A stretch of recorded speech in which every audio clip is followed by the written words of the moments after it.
Sobre Mateus 1, falar sobre a genealogia de Jesus. E aí o Tiago entra no quarto e fala assim, engraçado, né? Eu falei, o que ele? O Novo Testamento começar com uma genealogia. Aí eu falei, tá bom, Deus, entendi. Então abra aí sua Bíblia em Mateus no capítulo 1. Eu vou te ajudar a ler um pedaço da Bíblia que você sempre quer pular, não é verdade?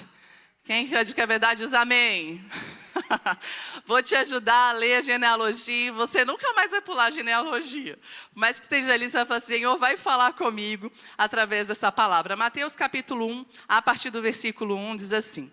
Registro da genealogia de Jesus Cristo, filho de Davi, filho de Abraão. Abraão gerou Isaque, Isaque gerou Jacó, Jacó gerou Judá e seus irmãos. Judá gerou Pérez e Zerá, cuja mãe foi Tamar. Pérez gerou Esrom, Esrom gerou Arão, Arão gerou Aminadab, Aminadab gerou Naasson, Naasson gerou Salmão, Salmão gerou Boaz, cuja mãe foi Raabe. Boaz gerou Obed, cuja mãe foi Ruth. Obed gerou Jessé, e Jessé gerou Davi. Davi gerou Salomão, cuja mãe tinha sido a mulher de Urias. Salomão gerou Roboão, Roboão gerou Abias, Abias gerou Asa, Asa gerou Josafá, Josafá gerou Jorão, Jorão gerou Uzias, Uzias gerou Jotão, Jotão gerou Acás, Acás gerou Ezequias, Ezequias gerou Manassés, Manassés gerou Amon, Amon gerou Josias, e Josias gerou Jeconias e seus irmãos no tempo do exílio da Babilônia. Dorme não, fica aí. Depois do exílio da Babilônia, Jeconias gerou Salatiel, Salatiel gerou Zorobabel, Zorobabel gerou Abiúde, Abiúde gerou Eliaquim, Eliaquim gerou Azor, Azor gerou Sadoc, Sadoc gerou Aquim, Aquim gerou Eliúde, Eliúde gerou Eleazar, Eleazar gerou Matã, Matã gerou Jacó, e Jacó gerou José, marido de Maria, da qual nasceu Jesus, chamado Cristo. Amém? Glória a Deus, aí ó, os nomes complicados, né? Mas a gente vai aprendendo. Tem inclusive uma musiquinha do Diante do Trono, as pessoas costumam aprender os livros da Bíblia com a musiquinha. Tem uma musiquinha da genealogia também, a gente vai cantar aqui no final. Mentira, não vamos não. Mas escuta lá, porque você vai gerando familiaridade com os nomes. Eu escutei muito quando o meu mais novo nasceu. É um DVD, inclusive chamado Davi. E lá tem a genealogia cantada. Mas glória a Deus por essa palavra. E é muito engraçado, né, a gente falar sobre genealogia, porque, de fato, é uma parte da Bíblia que a gente, quando chega, fala assim, eu preciso mesmo saber disso? Para que isso está aqui? E a genealogia era algo muito importante para o povo judeu, porque eram as origens, era a história, era o que contava a história da pessoa. Você vai ver na Bíblia, a gente não vê pessoas com sobrenome. Né? Hoje em dia a gente vai falar Tiago. Tiago fala assim, amor, não me chame em público. É quase uma falta de respeito. Porque pelo menos 15 pessoas vão olhar, porque é um nome comum. E aí ele tem um sobrenome que diferencia ele de várias pessoas, apesar de sobrenomes também às vezes serem comuns. Mas na Bíblia a gente não vê as pessoas com sobrenome. E a forma de eu especificar quem era a pessoa era eu falando qual era a origem dela. Tipo, eu falo que a Bíblia tem muita coisa de mineiro, né? O mineiro não tem esse negócio, filho de quem? Você é filho de quem? E na Bíblia era meio assim, né? Então, a genealogia era algo muito importante dentro da cultura, porque ela dizia a respeito de quem era aquela pessoa, a respeito da origem daquela pessoa. As genealogias, elas eram registradas e guardadas, inclusive no templo, para que tivesse conferência com relação a tribos. Israel era dividido em tribos, cada tribo tinha uma função, uma designação, tinha questões de herança, e isso era ali puxado, era ali investigado pelas genealogias. E Mateus decide começar o evangelho dele com uma genealogia, por vários motivos nós podemos expor. E um deles é para dizer, olha, o Jesus, o Cristo, a respeito de quem eu vou falar, não é alguém que surgiu no meio da história. Não é alguém que veio de repente e apareceu, mas é alguém que tem uma origem. É alguém que é o cumprimento de uma promessa. E ele começa falando de Davi e Abraão, porque necessariamente o Messias, o Cristo, teria que vir dessas raízes. A genealogia que todos nós temos, quem que já fez árvore genealógica na escola? Os meus filhos têm que fazer, às vezes fica uma confusão, porque a minha família não é muito certinha dentro da árvore genealógica. Aí eles ficam, mamãe, eu coloco o nome de quem aqui?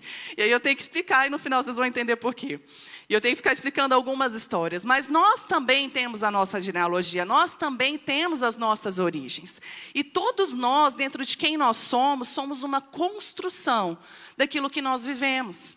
daquilo que nos foi apresentado dentro da nossa família, né? Das pessoas que nós convivemos, que também são resultados de outras construções, de outras convivências. Então isso faz muito parte de quem nós somos, de quem nós representamos. E muitas vezes nós não queremos olhar para a nossa história. Muitas vezes a nossa história não é tão bonitinha. E a gente preferiria omitir algumas partes dela, a gente preferiria não viver algumas partes dela. Mas o que eu vim aqui para te dizer nessa manhã é que Deus não vai desperdiçar a tua história. Deus não vai desperdiçar as situações, os traumas, as partes ruins da sua história que você possa ter vivido. Jesus não foi omitido da história dele as partes ruins. Você vai ver que aqui não se mostrou só pessoas com um padrão perfeito. Eu falei assim, eu vou falar sobre as pessoas imperfeitas da genealogia. O Tiago falou assim, todo mundo. Mas o que eu vou falar a respeito do padrão que nós estabelecemos do certinho, do bonito, aquilo que nós queremos mostrar. E eu quero te dizer que Deus não precisa disso. Deus não precisa de pessoas perfeitas para cumprir o plano dele. Mas Ele precisa de corações disponíveis, de corações que confiem na sua fidelidade. E primeiro eu quero começar falando de duas pessoas que necessariamente teriam que estar nessa genealogia aqui de Jesus. Começando por Abraão. Quem foi Abraão? O pai da fé, mas o pai do povo de Deus. Foi quem deu origem ao povo de Israel. Necessariamente Abraão precisava estar nessa história, porque Deus deu uma promessa a Abraão dizendo o seguinte, não só que ele teria um filho da mulher dele já de idade, mas que ele seria pai de uma grande nação. E não só de uma grande nação que seria Israel, ele prometeu ainda mais, ele falou assim, em ti serão benditas todas as famílias da terra. E essa promessa se concretiza em Jesus. Como pode, da semente de Abraão, todas as famílias da terra? Não era de um povo, era de toda a terra ser abençoada. Essa semente é Jesus. Abraão não pôde ver essa promessa se concretizar com seus olhos. Mas a promessa de Deus, ela não está presa ao nosso tempo, meu irmão. Deus é fiel, independente do tempo que isso demore, independente que os seus olhos possam contemplar toda a sua fidelidade. Ele é fiel e Ele tem um plano muito maior do que nós mesmos. Abraão é considerado o pai da fé porque ele creu contra toda expectativa. Ele creu no Senhor mesmo diante de todas as adversidades que ele poderia enfrentar. Nós queremos crer num Deus que diga para a gente exatamente o que a gente tem que fazer.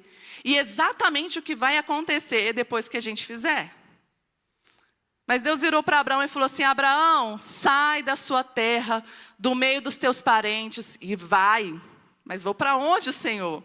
Vai para a terra que eu vou te mostrar. Tá bom, Senhor, mas com essa terra, vai para a terra que eu vou te mostrar. Quem está questionando sou eu, Abraão não questionou. Uma das características mais profundas de Abraão era a obediência dele imediata e inquestionável. E é assim que nós temos que estar, porque Deus é fiel e tudo que Ele prometeu, Ele vai cumprir. Às vezes nós não vamos entender algumas direções que Deus nos dá, mas Deus está vendo o quadro completo e Ele sabe por que Ele está te ordenando, Ele sabe por que Ele está te mandando. Não é algo que vai impactar somente na sua vida, mas vai impactar em todo o plano de Deus, que é muito maior do que nós podemos contemplar.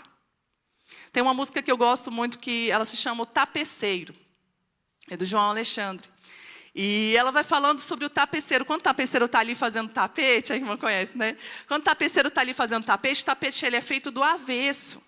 E do avesso você não consegue identificar muito bem as cores, os formatos, mas o tapeceiro sabe o que ele está fazendo.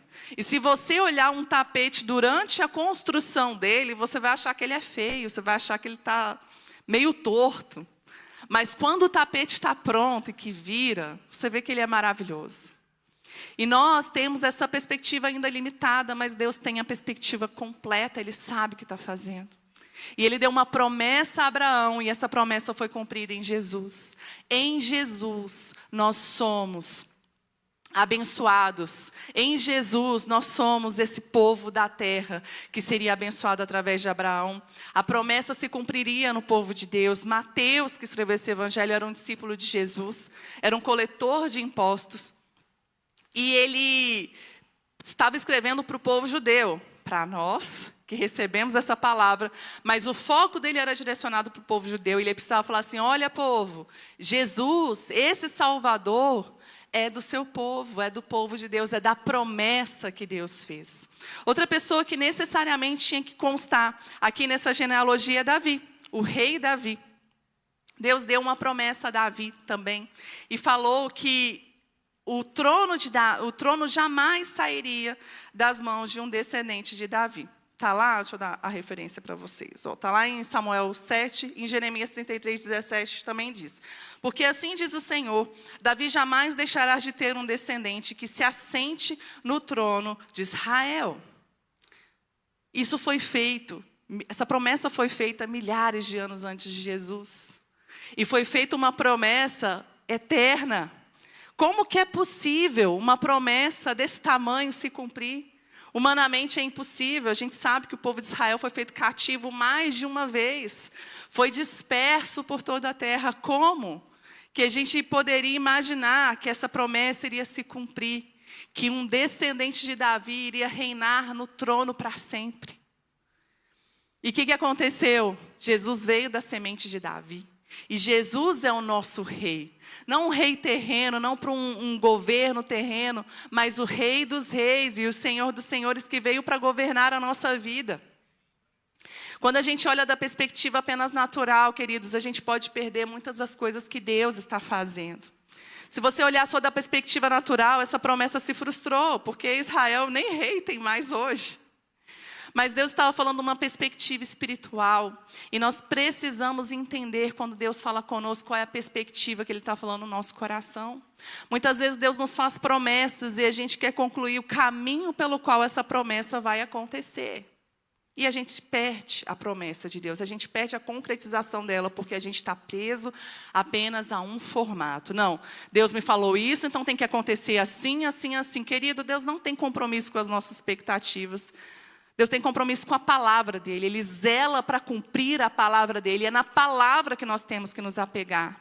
Muitas vezes nós estamos andando frustrados, achando que Deus não fez o que a gente gostaria, mas não porque a gente olhou para aquilo que Deus iria fazer, mas a gente estava apegado à forma como Deus iria fazer. Essa semana eu estava conversando com uma pessoa sobre Deus falou que ia enviar para ela uma provisão e ela não estava, mas eu não acho que vai ser assim, eu esperava que fosse de outra forma. Eu contei uma história de um rapaz, ele estava numa enchente, alagou tudo, e ele estava lá na árvorezinha e ele orou, falou assim: Deus, eu creio que o Senhor vai me salvar e eu estou aqui esperando a sua salvação.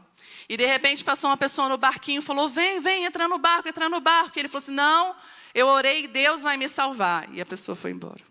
Daqui a pouco veio um bombeiro no jet ski e falou: vamos, eu vim te buscar. E ele: não, eu estou aqui, Deus falou que vai me salvar e eu vou permanecer aqui.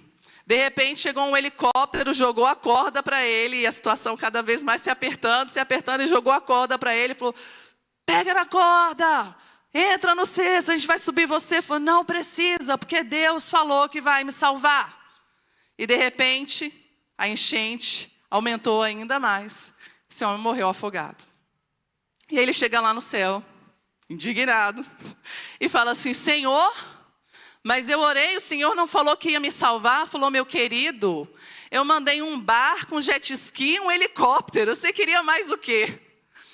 E muitas vezes Deus está enviando os livramentos, Deus está enviando as respostas que nós precisamos e nós não estamos enxergando. Foi isso que impediu, esses padrões, esses preconceitos que impediu os religiosos da época de Jesus de reconhecê-lo como Cristo. Porque estavam esperando uma pessoa que iria destronar Roma. Uma pessoa que iria pegar as espadas e assumir de volta o governo, as rédeas do reino de Israel. É por isso que os discípulos perguntam para Jesus, falam assim: Senhor, é nesse tempo que o Senhor irá restaurar o reino de Israel? Mas Jesus veio para restaurar um reino que é eterno, um reino que não é visível, é invisível. Ele veio para nos dar um domínio, não sobre pessoas, não sobre governos, mas sobre a morte e o pecado. E isso é muito maior do que os domínios dessa terra. Mas eles não puderam enxergar porque estavam presos a padrões determinados. Mas Deus cumpriu a promessa dele aqui em Davi. quando ele fala que um descendente seu reinaria para sempre. E existe sim um descendente de Davi reinando eternamente no trono, amém? Aleluia! É Jesus, ele está no trono reinando. Essas duas pessoas necessariamente tinham que estar na história de Jesus. São peças-chaves do cumprimento de uma promessa feita milhares de anos antes dele. E uma outra coisa que eu queria ressaltar da genealogia de Jesus. O nome da mensagem é essa, tá, gente? Agora que eu vi. O que a genealogia de Jesus comunica. Então, a primeira coisa que a genealogia de Jesus comunica é que ele é um descendente de Abraão, fruto de uma promessa que daquele povo todas as nações da terra seriam abençoadas. Comunica que Jesus vem de uma linhagem real, ele é descendente de Davi. E ele estabeleceu um reino, um trono que é eterno. E a terceira coisa que a genealogia de Jesus comunica é que Deus não precisa de pessoas perfeitas para cumprir a sua promessa. Ele precisa apenas de pessoas que se tornem disponíveis. Ele tem um plano que é maior do que qualquer coisa. Mesmo quando as coisas parecem que fugiram do controle, mesmo quando parece que as coisas estão fracassando, Deus permanece no controle. A gente vai ver na história de Jesus desvios de rotas, pecados, fracassos. Mas a gente vê um plano perfeito se cumprindo. E Deus usa essas imperfeições na nossa jornada para glorificar o nome dEle.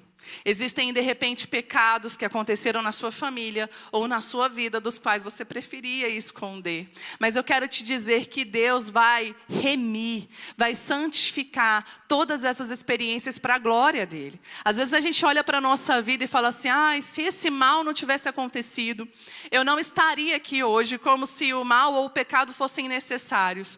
Mas é porque Deus transforma uma maldição em bênção de uma forma tão extraordinária, tão perfeita, que a gente não consegue enxergar sem aquilo. Deus não valida o pecado, Deus não valida o erro, mas Ele pode transformar qualquer erro e qualquer pecado em algo para a glória dEle. Existiam pessoas que tinham enfermidades e as pessoas queriam saber o motivo da enfermidade. Um cego falava assim, Senhor, por que ele é cego? Ele pecou, a mãe dele pecou, qual é a razão? Jesus responde, pouco importa a razão. O que importa é que isso aconteceu para a glória de Deus. E a gente às vezes está perdendo muito tempo na nossa vida tentando descobrir o que aconteceu, por que foi assim comigo, por que eu nasci nessa família. A maioria dos porquês a gente não vai ter resposta. Mas a gente tem uma direção de Deus que é um propósito. Então muitas vezes ao invés de ficar se perguntando por quê, pergunte para quê. Fala, Senhor, o que o Senhor espera de mim diante dessa situação? O que o Senhor requer de mim diante da minha história? É isso que importa. A gente vai ver aqui a vida de algumas pessoas e o pecado delas não se compara à graça de Deus, ao favor de Deus. O erro delas não se compara a algo muito maior que Deus tinha planejado. Tem algumas pessoas aqui que eu queria ressaltar, por exemplo, Tamar. Quem foi Tamar? Que teve um filho com Judá. Tamar era nora de Judá. Judá teve 3 filhos. E Tamar casou com o filho mais velho dele. Você vai encontrar essa história lá em Gênesis 38. Casou com o filho mais velho dele. Esse filho dele era mau. E ele morreu por causa do pecado dele, por causa da maldade dele. E o que se acontecia dentro das famílias? Quando um filho morria e era casado, o filho seguinte tinha que se casar com essa esposa para dar uma descendência para esse filho mais velho. Por quê? O descendente, os filhos, é uma coisa muito importante dentro da cultura. Nas nossas vidas tem que ser também, porque é a nossa perpetuação. O filho é a comprovação de que você viveu nessa terra, seus netos, a sua geração. E isso para o povo judeu era algo muito importante. Então, se um homem morria sem deixar filhos, era obrigação do irmão casar com a mulher dele e o primeiro filho que nascesse seria um descendente do irmão falecido. Deu para entender? Então, Tamar ficou viúva e Judá foi lá e deu o segundo filho para ela casar com ele. E falou para ele dar descendência. Só que esse outro filho de Judá também era mau, era egoísta. E ele não queria dar da semente dele um descendente para o irmão, um descendente que nem seria dele. Então, o que ele fazia quando ele e Tamar ali tinha o ato sexual? Ele ejaculava na terra. É o que a Bíblia fala, jogava a semente dele na terra. Para que, especificamente, ele não desse uma descendência do irmão. A Bíblia fala que Deus viu essa maldade dele e ele também morreu. E aí restou um único filho para Judá. E Judá começa a olhar para Tamar e fala assim, eu acho que essa daí é a viúva negra. Dei 2 filhos para ela, os 2 morreram, acho que o problema é ela. Ele secretamente no coração dele faz um plano, mas diz o seguinte para Tamar, fala assim, olha querida, volta para a casa dos seus pais, passa um tempo lá, eu vou esperar o meu filho mais novo crescer, porque ele ainda é muito criança, e quando ele for grande, eu vou dar ele para você casar. Uma mulher viúva que voltava para a casa dos pais, além de uma grande humilhação, era um desamparo, porque não tinha sustento, as mulheres não se sustentavam. E de repente Tamar está ali na casa dos pais dela, e começa a ver que Judá não mandou o filho mais novo. E não veio o filho mais novo, não veio o filho mais novo, ela entendeu que tinha sido enganada. Nesse meio tempo, a mulher de Judá faleceu e Tamar soube que Judá estava indo na cidade dela. O que ela fez? Ela se tirou as roupas de luto, se fantasiou de uma prostituta e foi para a porta da cidade. E na porta da cidade, ela se ofereceu ali para Judá. Os 2 foram, tiveram uma relação e ele não tinha como pagar ela. Ela falou assim, então faz o seguinte, me deixa aqui o seu cajado, o seu bordão, e depois você volta e me paga. Tudo bem. E aí, dali ela saiu, tirou aquelas roupas, vestiu as roupas de luto novamente e desapareceu. Quando Judá volta para pagar a mulher, cadê a mulher? Ninguém sabe da mulher, nunca viu a mulher. E de repente, quando ela vê que ficou grávida, ela vai e fala assim, eu estou grávida. E aí foi um burburinho. Está grávida, ela não podia ter relação, estava prometida para o meu filho e tal. Manda apedrejar. E quando trazem Tamar para apedrejar, ela fala assim, o homem de quem estou grávida é o dono desse cajado, desse bordão. E Judá entende o pecado que ele cometeu. E fala assim, olha, eu sou mais pecador do que você. Ali, ele assume o BO dele, traz ela para casa, cuida dela. Não teve mais contato com ela, mas amparou aquela família. Gente, eu estou falando de alguém da família de Jesus. Olha que confusão. Confusão de Judá, confusão de Tamar, confusão de tudo. Mas essa história está aqui na Bíblia. Essa história está aqui na família de Jesus. Para mostrar que Deus não está precisando de histórias perfeitinhas para fazer a vontade dele. Outra pessoa que fala aqui é de Raabe. Raabe era de fato uma prostituta. E ela foi uma mulher que não só está contando na genealogia de Jesus, como ela está nos heróis da fé, lá em Hebreus 11, quando fala dos maiores nomes da fé, da nossa fé, Raabe está lá, demonstrando a fé dela. Porque ela soube que o povo de Israel estava indo invadir a cidade dela. E quando o povo estava todo desesperado e buscando uma forma de se defender, ela falou assim, eu ouvi falar do Deus de vocês. E eu sei que não tem ninguém que possa contra ele. Ela creu, ela confiou, ela abrigou aqueles espias que foram ali para espiar a terra, que estavam sendo perseguidos. Ela abrigou eles, os escondeu e falou assim, eu só peço que quando vocês vierem destruir, vocês não destruam a minha casa nem a minha família. E ali foi colocado um cordão vermelho na porta da casa dela. E quando a cidade foi destruída, permaneceu a casa de Raabe. Porque ela manifestou a fé. Acima de uma história feia, acima de uma história perdida, ela decidiu um dia romper e começar a confiar num Deus que era totalmente poderoso. Isso mudou a vida dela. Ela passou a habitar no meio do povo. E não só isso, ela fez parte da família do Salvador. Aqui também vai falar de Ruth. Ruth era uma moabita. O povo de Moabe era um povo idólatra. Um povo que não conhecia nem servia ao Senhor. E quem foi Ruth? Ela foi casada com os filhos de Abimeleque. Eles tinham saído da cidade porque estavam com fome e tinham ido para Moabe procurar pão. E de repente, nesse lugar, a tragédia aconteceu. Morreu Abimeleque, morreu os filhos e as mulheres ficaram 3 mulheres viúvas. Pensa num quadro de desastre. 3 viúvas. E de repente, Noemi, que era a nora de Ruth falou o seguinte, falou assim: queridas, vocês ainda são jovens, voltem para a casa de vocês, que vocês ainda têm chance de se casarem, eu não tenho chance, eu estou voltando para a minha terra para ver o que vai acontecer comigo. Orfa chora muito, mas decide voltar para sua casa. Ruth fala assim: não, eu agora sou um só povo com você. Eu tenho só um Deus com você. E não insistas para que eu te deixe, porque nada senão a morte poderá me separar de ti. Isso foi uma declaração de amor de uma nora para uma sogra. A gente usa esse convite de casamento, né? Mas foi uma nora, uma mulher que conheceu um Deus verdadeiro, que foi criada num ambiente idólatra, num ambiente que não conhecia o Senhor, mas a partir do momento que ela o conheceu, ela tomou uma decisão que transformou a vida dela. Ela foi sem perspectiva nenhuma, voltou com Noemi para a sua cidade e ali Deus promoveu um resgate. Diante da dedicação que Ruth tinha, diante da fé que ela tinha, Deus a viu e promoveu ali Boaz, um resgatador, para que ela pudesse ter uma nova vida, o início de uma nova história. Aqui também vai falar da mulher de Urias, estou falando só das mulheres, né, gente? Mas foi os exemplos que eu pincei aqui. E a mulher de Urias, Betseba, não tem o nome dela aqui, mas nós sabemos quem ela é. Ela foi junto com Davi, né, 2 praticantes de um adultério. Davi no palácio, enquanto os reis iam para a guerra, de repente ele decidiu não ir, estava lá no palácio, né, ocioso. E de repente ele vê uma mulher pela sua janela e deseja aquela mulher, fala: traga ela para mim. Ela era mulher de Urias. Urias era um hitita, não era alguém do povo de Israel.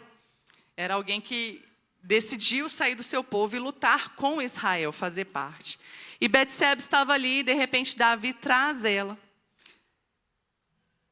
se deita com ela e ela engravida. E Davi fica: o que eu vou fazer, o que eu vou fazer? Manda trazer Urias de volta, vamos aqui tentar camuflar essa situação. Traz Urias da guerra, pergunta como está a guerra e fala assim: faz o seguinte, vai hoje para casa, descansa, fica lá com a sua mulher bonitinho, tá bom? Depois você volta. E Davi arquitetando o plano dele para omitir o seu pecado. Urias vai e ele não vai para a casa dele. Ele fala assim: como que eu posso ir para casa, dormir bem confortável enquanto os meus irmãos estão na guerra? E ele não vai. E o plano de Davi ali é frustrado. E Davi, ao invés de se arrepender e consertar o seu caminho, ele vai um passo a mais. Ele manda que o comandante do exército coloque Urias na frente de batalha. Falou assim: coloca ele bem na frente de batalha. Para quê? Para que ele morra. Porque achando que se Urias morresse, o pecado dele seria resolvido. Queridos, pecado se resolve com confissão e arrependimento. Não são com os nossos jeitinhos, não é com as maneiras que a gente tenta de encobrir ou disfarçar as coisas. A Bíblia fala que não existe nada oculto que não seja revelado. Deus vai trazer luz a todas as coisas. Enquanto a gente tenta omitir um pecado, esse pecado nos persegue. Esse pecado nos escraviza. É igual a mentira. Quando você não decide falar a verdade, essa mentira vai te escravizar, que você vai ter que constantemente ficar lembrando.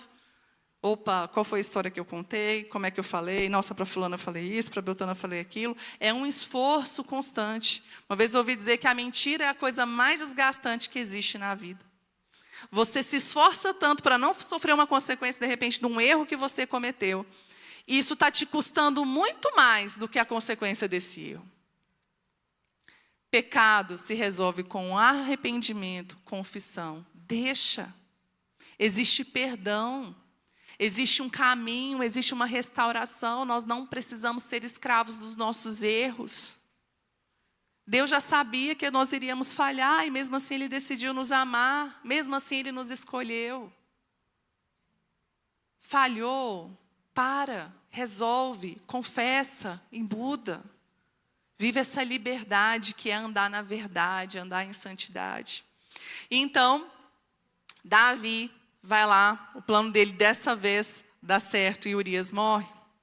Davi recebe então um profeta que fala o seguinte com ele, fala assim: olha só, rei, Estou com uma situação para resolver. Tinha um homem, ele era muito rico, ele tinha muitos rebanhos e tudo que ele tinha.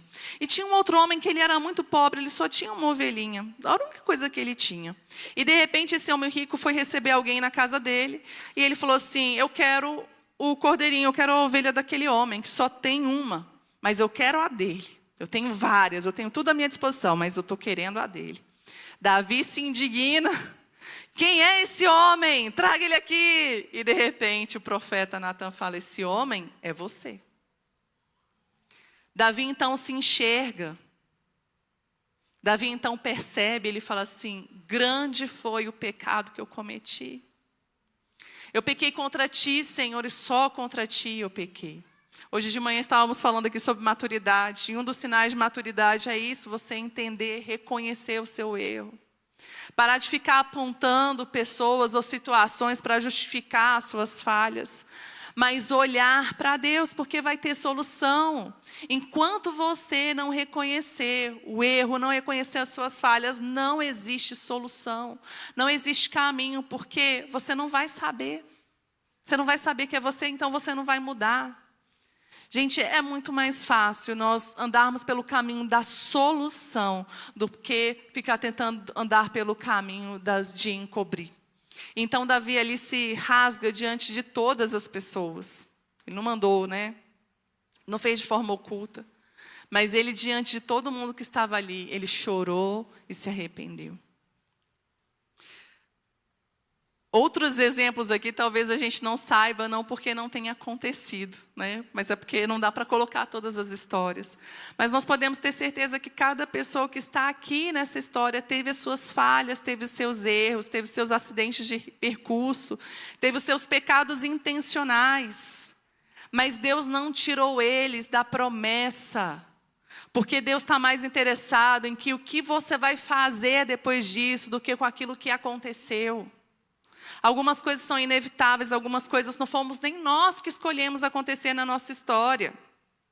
Mas Deus não coloca esse jugo sobre você. O jugo que Ele tem para você é leve, é suave. Você precisa olhar para aquilo que Ele tem, o que Deus coloca para você está adiante de você. A Bíblia fala assim: olha, deixando as coisas que para trás ficam, eu prossigo olhando para o alvo, para o prêmio da soberana vocação que está em Jesus.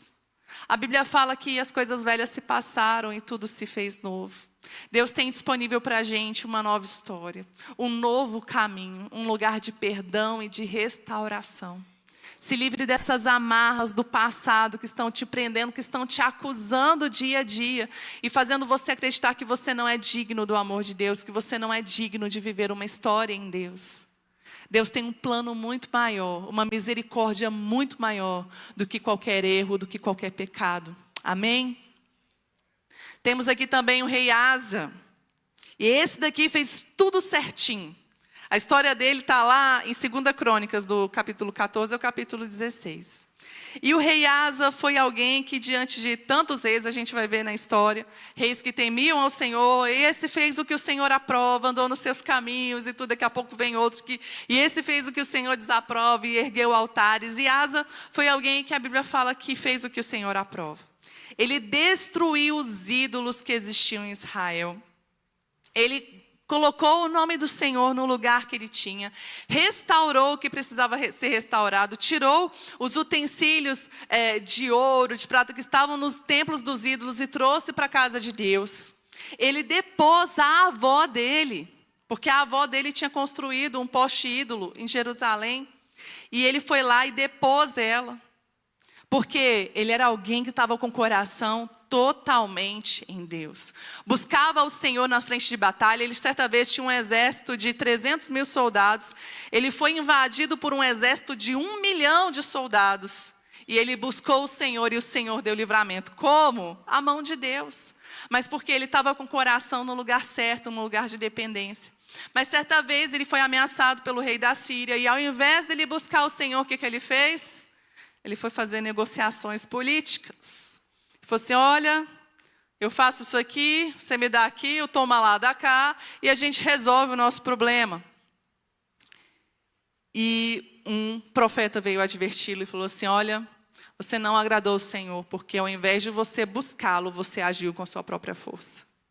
E foi alguém que começou muito bem, mas que terminou mal. Como o pastor Márcio diz, né? Como importa, quando termina que se importa. E foi alguém que viveu uma vida com o Senhor, mas no final da sua vida confiou no seu próprio braço. Não apenas para fazer essas negociações, mas também quando ele esteve doente. A gente vê um homem que sempre buscou o Senhor, que conheceu a Deus de perto, conheceu a sua fidelidade. Ele ficou doente, a Bíblia fala de uma doença nos pés. E a Bíblia fala assim, que ele não buscou o Senhor, apenas os médicos. E foi alguém que morreu dessa doença, mas que também está aqui exposto nessa história. Certa vez eu ouvi uma história de uma moça, ela contava o seguinte, que ela sempre chamou o pai dela para ir para a igreja, e o pai dela nunca queria ir. Essa história que eu ouvi aconteceu na Lagoinha, lá de BH. E ela era da igreja lá, e o pai nunca queria ir, nunca aceitava, odiava crente, falava assim, não quero saber dessa história. E o dia era aniversário dela, ele falou assim, filha, o que você quer de presente? Pai, eu quero um presente, que você vai na igreja comigo hoje. Eu falei, tá bom, seu aniversário, então vou conceder essa licença para você. E de repente ela vai para a igreja naquela expectativa de que o pastor principal iria pregar, porque nós somos assim, né? A gente olha muito para as pessoas. Fala assim, tomara que seja aquele pastor, porque ele tem uma palavra boa. E se meu pai ouvir a palavra daquele pastor, o coração dele vai quebrantar e tudo. E de repente o culto começou, o pastor subiu e ela, yes! E aí o pastor falou assim, queridos, hoje eu queria apresentar o irmão fulano de tal vai trazer a palavra. E ela, não! E ela conhecia o irmãozinho fulano de tal, não tinha uma palavra tão boa assim. E ela, o que eu vou fazer agora? Meu Deus, a única oportunidade que eu pude trazer o meu pai na igreja. E vai ser o irmãozinho fulano de tal. E aí, quando o irmãozinho chega, se apresenta. Queridos, hoje nós vamos falar sobre Mateus 1, a genealogia de Jesus. Ela, já era. Meu Deus, a vida toda para trazer meu pai na igreja. Olha a palavra, né? Ela esperando uma coisa assim, power, mega. E aí ela nem se concentrou na palavra, né? Estava lá ouvindo e só pensando na tragédia, né? No final da palavra, o pastor fez o apelo. E o pai dela levantou a mão. E foi lá na frente, e ela sem entender nada, e foi lá na frente, chorou, se quebrantou, confessou que queria Jesus na vida dele. Foram embora para casa e ela, encucada, né? Falou assim, pai, você sabe o que você fez? Você entendeu? Entendi, minha filha, eu entendi. Eu entreguei minha vida para Jesus e agora eu sou dele. E ela falou assim, tá bom, pai, mas assim, por que você fez isso? Qual foi a parte da mensagem que te convenceu a tomar essa atitude? E ele falou assim, minha filha, fui vendo aquele homem falando aquele tanto de nome da família de Jesus, e eu vi que meu nome não estava lá. E eu descobri que eu tinha que estar na família de Jesus. Queridos, Deus tem as formas dele de agir que está muito superior à nossa, amém? Mas na simplicidade desse homem e nessa forma extraordinária que o Espírito Santo agiu sobre o coração dele, isso mexe com a gente também. A gente precisa estar nessa família de Jesus. A gente precisa ter Jesus, carregar Jesus no nosso nome, carregar Jesus na nossa história. Mas muitas vezes a sua história não foi bonita. E você carrega esse peso. Talvez seu pai foi um alcoólatra, talvez você foi abusada, talvez a sua mãe te abandonou. Mas eu quero te dizer que Deus não precisa de uma história perfeitinha para fazer a sua história ser perfeita nele. Ele é poderoso para fazer infinitamente mais. Infinitamente mais. Ele é poderoso para quebrar todos os padrões que o mundo espera. No mundo que hoje a gente quer só mostrar o perfeitinho, e não só o que a gente quer mostrar, mas que a gente olha para os outros e se baseia. Tem uma frase, um clichê, que diz o seguinte, não compare os seus bastidores com o palco de alguém. De fato, o que a gente mostra nas redes sociais é o palco, é o que deu certo. Eu não acho errado, não, assim, se você não for hipócrita, falar, minha vida é sempre maravilhosa, mas eu acho que você tem que mostrar as coisas boas mesmo, porque são as coisas boas que inspiram. Mas se você precisar mostrar os seus fracassos, não se envergonhe disso. Porque a Bíblia fala que é na nossa fraqueza que o poder de Deus se aperfeiçoa.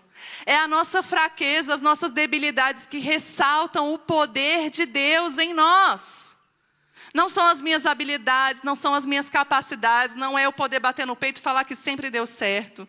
Mas eu mostrar os meus fracassos e falar assim, olha, eu venci, eu consegui, não foi pela minha força, porque pela minha força, pela minha história era impossível. Mas existe um Deus que transforma histórias, existe um Deus que tira do monturo necessitado e traz ele à vida de novo.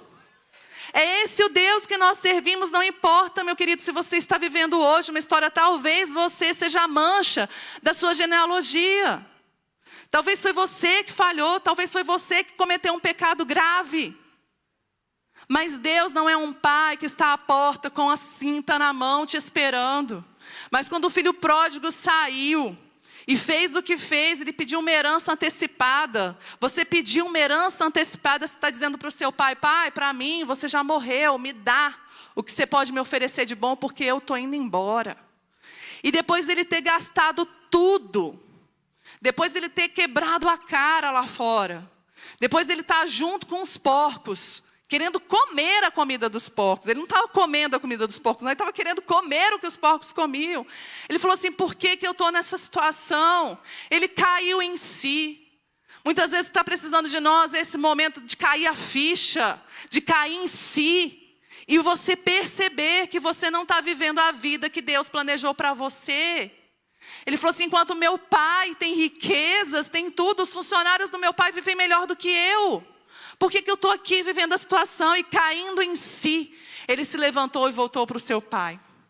Esse filho não conhecia o pai dele. Ele achou, falou assim, eu vou chegar no meu pai, vou falar assim, pai, eu pequei contra os céus e contra ti, me trata como um dos seus funcionários.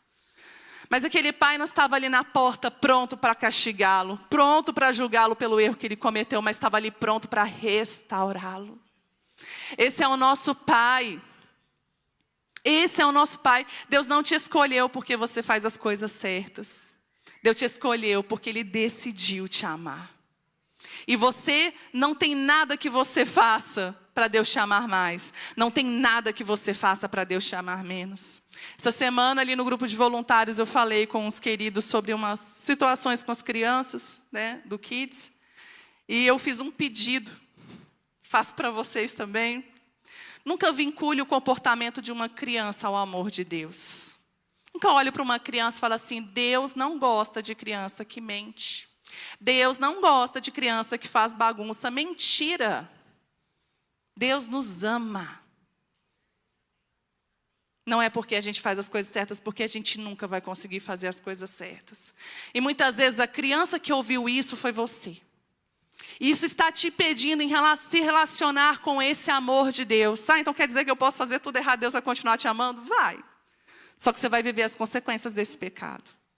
E você precisa corresponder a esse amor que nós fazemos para Deus. É uma resposta a esse amor que nós já recebemos, a esse amor que já nos foi entregue. Eu amo a Deus, por isso eu obedeço. Eu amo a Deus, por isso eu devolvo a Ele. Eu não faço boas obras para ser salvo, mas porque eu sou salvo, eu vou realizar essas boas obras. O amor de Deus vai te constranger a fazer as coisas certas. Mas quando você errar, e não é se você errar, é quando você errar. Porque nós vamos falhar. Saiba que na porta está um pai, não te esperando para te prejudicar, para te punir, mas um pai que vai se alegrar e fala, se alegrem todos conosco, porque o meu filho que estava perdido voltou a viver aquele que estava morto. Traga uma roupa nova, traga sandálias novas e preparem um banquete. A nossa expectativa não é essa, mas esse é o Deus que nós temos, e não para omitir os nossos pecados, mas para nos restaurar, porque o que restaura é o amor. O amor de Deus está aqui para te restaurar. O amor de Deus está aqui para te trazer de volta ao caminho. Eu também não sou alguém que tem uma história bonitinha, uma genealogia certinha. Cresci numa família, meus pais se separaram, eu tinha ali por volta dos 5, 6 anos de idade. Então cresci dentro desse quadro. E pessoas julgam a história. E é tão lindo a gente ver a história. Talvez, Mateus escreveu essa história para falar assim, eu também era um pecador, eu também era alguém considerado um traidor. Como cobrador de impostos, ele era considerado um traidor da pátria dele. Mas ele falou assim, o mesmo Deus que restaurou essas histórias, restaurou a minha e pode restaurar a sua também. E as pessoas julgam pela história. Eu lembro de pais de amigas minhas que não deixavam as amigas brincarem comigo porque os meus pais eram separados. Ontem nós tivemos um encontro de algumas professoras do Kids, tem sido um tempo muito precioso, e cada uma ali vai contando a sua história. E uma das meninas contou a história de que ela era a única convertida na casa dela, se converteu com 6, 7 anos, com 11 anos ela a única convertida, perseguida por sua mãe, seus avós, e a mãe dela vendia bebida no bar, e ela fiel na igreja, ia sozinha para a igreja, 11 anos de idade. E de repente as mães das amiguinhas começaram a falar, não ande com ela, porque ela é filha da mulher que vende bebida. Sabe por que a gente faz isso? Porque a gente também se enxerga assim. A gente olha para a nossa história e a gente se enxerga assim, não se enxerga digno. Enfim, vivi essa infância e tudo, mas Deus foi muito bondoso. Com 6 anos de idade, eu aceitei Jesus. Depois disso, minha mãe veio, se converteu, mudou de vida completamente. Minha irmã também veio e a nossa família foi ali sendo restaurada pelo Senhor. E com 21 anos eu casei. Com 23 anos, minha mãe falou que precisava conversar comigo. Tem todo um pano de fundo que não vai dar para contar aqui agora, mas enfim, chegou esse dia dessa conversa. E nessa conversa, minha mãe me contou muito de como é que tinha sido a vida dela de casada, desde a infância.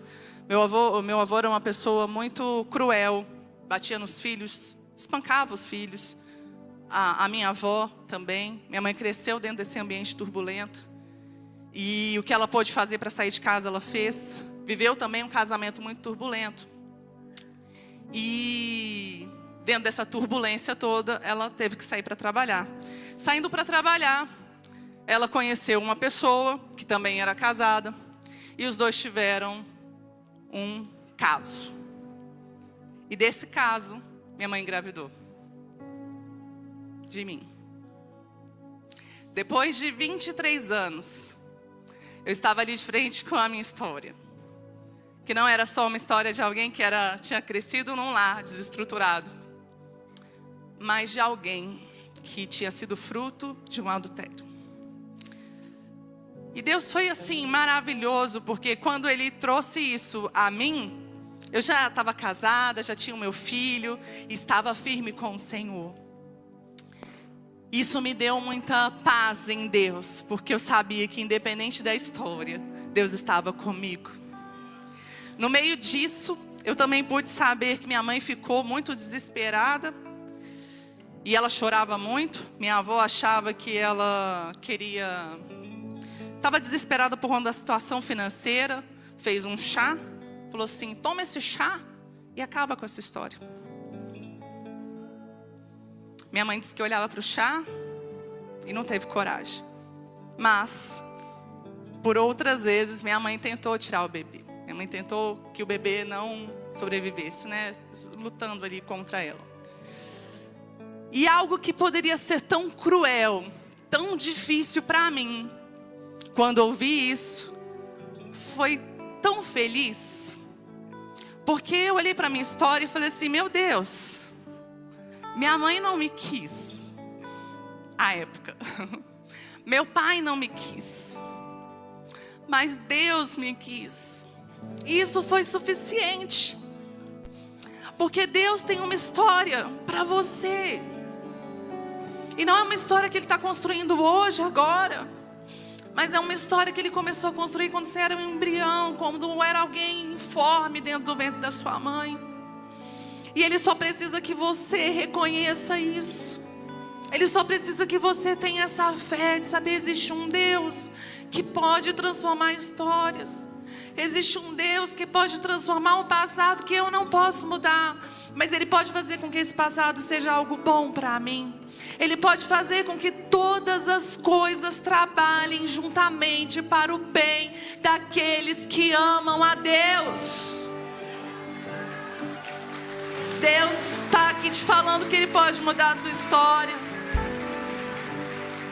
Deus está aqui te falando que um casamento fracassado não é empecilho para que você viva a promessa de Deus.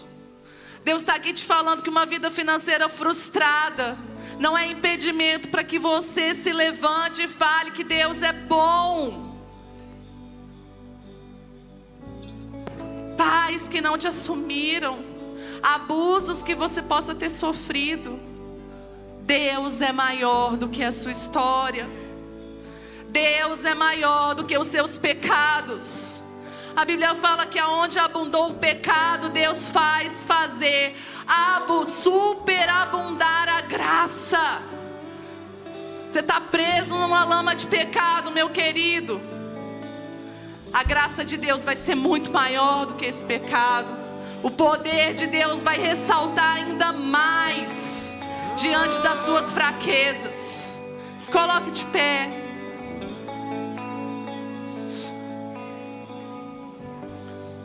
Deus tem uma nova história para você. Deus tem um caminho, uma esperança. O que Ele fala assim: olha, eu que sei os planos que eu tenho a seu respeito. Seu futuro pode estar escuro, sem esperança, mas eu que sei os planos que eu tenho a seu respeito. E são planos de bem e não de mal, para te dar um futuro e uma esperança. Coloque seu coração diante de Deus, coloque a sua fé diante dEle. E declare que você quer viver essa nova história.